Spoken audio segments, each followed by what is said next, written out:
نماز کے بارے میں ایک حدیث آتی ہے، میں اس حدیث کو جب پڑھتا ہوں مزہ آ جاتا ہے کہ نبی کریم صلی اللہ علیہ وسلم نے فرمایا کہ تحترقون تحترقون، تم لوگ جل رہے ہوتے ہو۔ اب دیکھیں نبی اکرم صلی اللہ علیہ وسلم کا کلام وہ ہے جو اوتیت جوامع الکلم،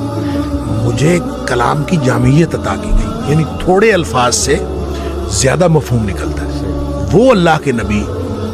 دہرا رہے ہیں تحترقون تحترقون، تم جل رہے ہو، تم جل رہے ہو، گویا گناہوں کی بھٹی میں جل رہے ہو۔ حتی اذا صلیتم الفجر، یہاں تک کہ تم فجر کی نماز پڑھ لیتے ہو، غسلتھا، وہ اس کو دھو ڈالتے ہیں، ثم تحترقون تحترقون، پھر تم نکلتے ہو تو پھر وہی دنیا ہے، وہی گناہ ہے، وہی آنکھیں، وہی سماعتیں، کہاں کہاں تم پھر رہے ہو اور گناہ ہو رہے ہیں۔ شکر ہے آگے ظہر کی نماز کا وقت آ جاتا ہے، حتی اذا صلیتم الظہر غسلتھا، تم ظہر کی نماز پڑھتے ہو اس کو دھو ڈالتے ہیں۔ یہاں اسی طرح نبی پاک صلی اللہ علیہ وسلم نے پانچوں نمازوں کا ذکر کیا، ثم تحترقون تحترقون، پھر تم گناہوں کی بھٹی میں جل رہے ہوتے ہو، آگے نماز آ جاتی ہے، غسلتھا، اس کو دھو ڈالتے ہیں۔ لیکن جب عشاء کی نماز کی بات کی نا تو آپ نے فرمایا کہ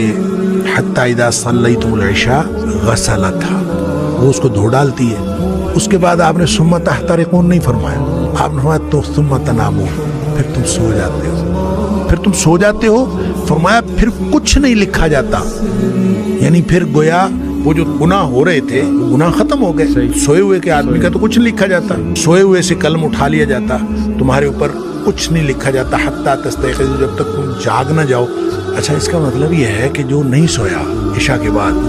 تو وہ تو تحترقون تحترقون ہو جائے گا۔ تو یہاں سے ایک بات، ایک مسئلہ نکلتا ہے کہ ہم جو عشاء کی نماز پڑھ کے جاگتے رہتے ہیں اور 11-12 بجے تک جاگتے رہتے ہیں، وہ ہم گناہوں کو سمیٹتے رہتے ہیں اور غسلتھا کیے بغیر سو جاتے ہیں، اتنا بڑا رسک لیتے ہیں۔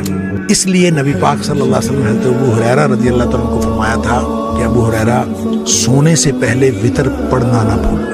یہ جو وتر ہے یہ اصل میں رات کی نماز ہے، یہ عشاء کی نماز نہیں ہے، رات کی نماز ہے۔ تو جس شخص نے تو عشاء کے بعد فوراً سونا ہے وہ تو عشاء کے ساتھ پڑھ لے کہ اس نے سونا ہے اس کے بعد، تو جس نے نہیں سونا، رات 11-12 بجے تک جاگنا ہے، تو وہ پھر وتر نہ پڑھے تاکہ وہ اپنے سونے سے پہلے وتر پڑھے، وہ جو جتنا کچھ تحترقون تحترقون ہوا ہو اس کو غسلتھا کر دے